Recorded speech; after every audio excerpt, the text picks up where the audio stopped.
اعوذ باللہ من الشیطان الرجیم بسم اللہ الرحمن الرحیم۔ اور یہ کہتے ہیں کہ یہ کیسا رسول ہے جو کھانا بھی کھاتا ہے اور بازاروں میں بھی چلتا پھرتا ہے؟ اس کے پاس کوئی فرشتہ کیوں نہیں بھیجا گیا جو اس کے ساتھ رہ کر لوگوں کو ڈراتا؟ یا اس کے اوپر کوئی خزانہ ہی آ پڑتا، یا اس کے پاس کوئی باغ ہوتا جس میں سے یہ کھایا کرتا؟ اور یہ ظالم مسلمانوں سے کہتے ہیں کہ تم جس کے پیچھے چل رہے ہو وہ اور کچھ نہیں، بس ایک شخص ہے جس پر جادو ہو گیا ہے۔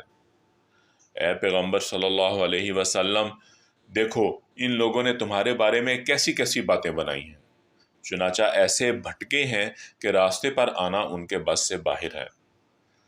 بڑی شان ہے اس اللہ کی جو اگر چاہے تو تمہیں ان سب سے کہیں بہتر چیز ایک باغ کی بجائے بہت سے باغات دے دے جن کے نیچے نہریں بہتی ہوں، اور تمہیں بہت سے محلات کا مالک بنا دے۔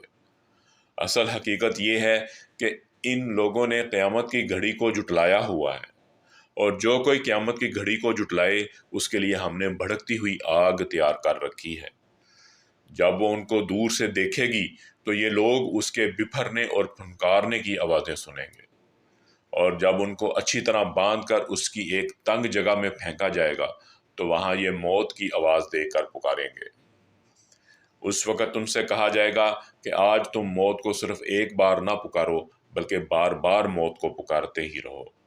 کہو کہ یہ انجام بہتر ہے یا ہمیشہ رہنے والی جنت جس کا وعدہ متقی لوگوں سے کیا گیا ہے، وہ ان کے لیے انعام ہوگی اور ان کا آخری انجام۔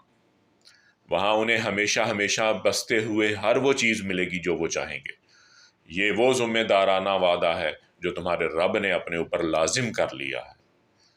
اور وہ دن انہیں یاد دلاؤ جب اللہ ان کافروں کو بھی حشر میں جمع کرے گا اور ان معبودوں کو بھی جن کی یہ خدا کو چھوڑ کر عبادت کرتے تھے، اور ان کے معبودوں سے کہے گا کیا تم نے میرے ان بندوں کو بہکایا تھا یا یہ راستے سے خود بھٹکے تھے؟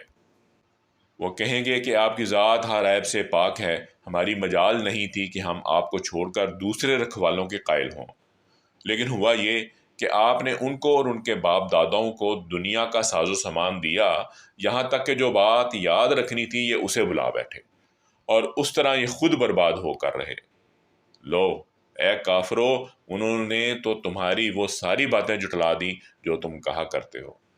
اب نہ عذاب کو ٹالنا تمہارے بس میں ہے، نہ کوئی مدد حاصل کرنا، اور تم میں سے جو کوئی ظلم کا مرتکب ہے ہم اسے بڑے بھاری عذاب کا مزہ چکھائیں گے۔